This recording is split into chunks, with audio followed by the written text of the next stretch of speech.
తనను గెలిపిస్తే వార్డులో మౌలిక వసతుల కల్పనకు అహర్నిశలు శ్రమిస్తానని, వార్డు ప్రజలకు ఎలాంటి కష్టం వచ్చినా అండగా నిలబడతానని హుజూర్ నగర్ మున్సిపల్ 24వ వార్డు అభ్యర్థి ఎట్ల విజయ్ తెలిపారు. వార్డులో విస్తృతంగా పర్యటిస్తూ ప్రజలను ఓట్లు అభ్యర్థించారు. మంత్రి ఉత్తమ్ కుమార్ రెడ్డి హుజూర్ నగర్ నియోజకవర్గాన్ని అభివృద్ధి పదంలో నడిపిస్తున్నారని, మున్సిపాలిటీలో ఎగిరేది కాంగ్రెస్ జెండానని తెలిపారు. ఎల్లప్పుడూ ప్రజల వెన్నంటే ఉండి వారి కష్టసుఖాల్లో పాలు పంచుకుంటానని ఈ సందర్భంగా పేర్కొన్నారు. వార్డులో డ్రైనేజ్, నీటి కొరత సమస్య లేకుండా చూస్తానని అన్నారు. కులమతాలకు అతీతంగా వార్డుని అభివృద్ధి పదంలో నిలుపుతానని తెలిపారు.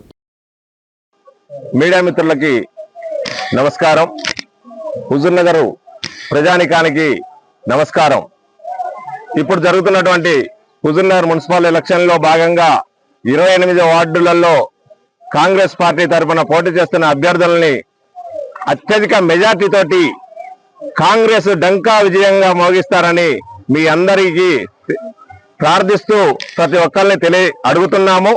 అలాగే ఈరోజు రాష్ట్రంలోనే దేశంలోనే నెంబర్ 1 గా అభివృద్ధి చేస్తున్నటువంటి అభివృద్ధి ప్రదాత కెప్టెన్ శ్రీ గౌరవ మంత్రివర్యులు నల్లమల ఉత్తమ్ కుమార్ రెడ్డి గారి సారథ్యంలో హుజూర్ నగర్ మున్సిపాలిటీ 28 వార్డులకు నిక్కచ్చిగా గెలుచుకొని బయటకు వస్తున్నది.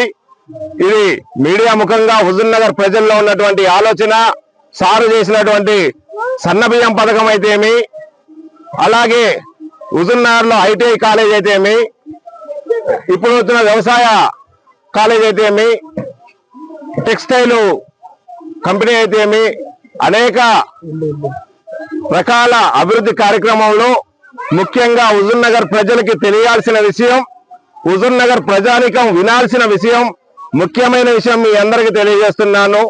హుజూర్ నగర్ లో పరికల రామస్వామి గుట్ట దగ్గర ఉన్నటువంటి 2160 ఇందిరమ్మ ఇండ్ల పంపిణీకి అతి త్వరలో దగ్గర ఉన్న విషయం మీ అందరికీ తెలిసిన విషయమే.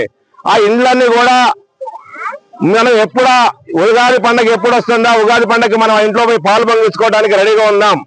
సార్ మనకి హామీ ఇచ్చారు, పెద్ద ఆయన మాట ఇచ్చాడంటే నిజమవుతుంది. ఉత్తమ్ సార్ మాట ఇచ్చాడు, పేద ప్రజలకి, అర్హులైన పేద ప్రజలకి అందరికీ హుజూర్ నగర్ లో రామస్వామి గుట్ట దగ్గర ఉన్నటువంటి ఇండ్లు పంపిణీకి దగ్గరలో ఉన్నాయి. హుజూర్ నగర్ లో మున్సిపల్ ఎలక్షన్ లో పోటీ చేస్తున్న కాంగ్రెస్ అభ్యర్థులు అందరూ విజయ డంకాతో మోగిస్తే పేద ప్రజలకు అందరికీ ఇల్లు వస్తాయి. బోకర్ గాళ్ళ మాటలు నమ్మకండి, ఏదో ఆశ పెడతారు, అటువంటి మాటలు నమ్మకండి. ఇంకో పార్టీ ఇక్కడ ఏమి చేయలేడు. కాంగ్రెస్ పార్టీ మాత్రమే ప్రజల పార్టీ, కాంగ్రెస్ పార్టీ మాత్రమే దేశం పార్టీ. ఏ బోకర్ పార్టీలు వచ్చినా, ఎటువంటి పార్టీలు వచ్చినా ఇక్కడ ఎగిరేది మాత్రం గౌరవ కెప్టెన్ ఉత్తమ్ సార్ జెండా మాత్రమే. ఉత్తమ్ సార్ అజెండా కూడా మీకు తెలియజేస్తున్నాను. ఉత్తమ్ సార్ అజెండా పేద ప్రజల పక్షపాతి ఉత్తమ్ సారు. ఈ రోజు హుజూర్ నగర్ లో 28 వార్డులలో కాంగ్రెస్ పార్టీ అభ్యర్థులు ఘన విజయంతో ముందుకు వస్తారని మీడియా ముఖంగా మీకు అందరికీ తెలియజేస్తున్నాను. అలాగే 24వ వార్డులో మాకు అవకాశం ఇచ్చిన మా సార్కి ధన్యవాదాలు, మా పేద ప్రజల తరపున ధన్యవాదాలు తెలియజేస్తున్నాం. ఈ రోజు రేపు జరగబోయే పంపిణీలో, ఇందిరమ్మ ఇండ్ల పంపిణీలో 24వ వార్డులో ప్రజలు అత్యధికంగా ఉన్నారు. పేదలు ముందు ప్రియారిటీ మాకే ఇస్తారని ఆకాంక్షిస్తూ సార్కి ధన్యవాదాలు తెలియజేస్తూ మాకు అవకాశం ఇచ్చినందుకు హుజూర్ నగర్ ప్రజానికానికి ధన్యవాదాలు తెలియజేస్తూ సెలవు తీసుకుంటున్నాను. జై ఉత్తమ్.